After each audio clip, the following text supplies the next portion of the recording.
এই দিনে সবাই লাল সাদা শাড়ি পরে বের হই, তো অনুভূতি অনেক ভালো। শুধু সমস্যা হচ্ছে একটু গরম, অনেক ক্রাউড, অনেক মানুষ, কিন্তু সবকিছু মিলে ঠিক আছে। কি বলেন? আপনি একটু কথা বলেন না, চুপ থাকেন। আমাদের তো নিচে যাই যারা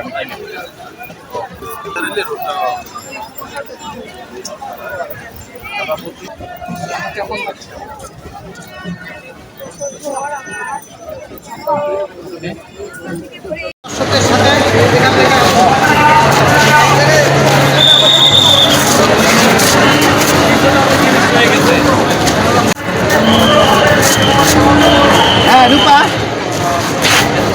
হ্যাঁ রূপা, আমি এই মেলায়, এই উৎসবের মেলায় আমি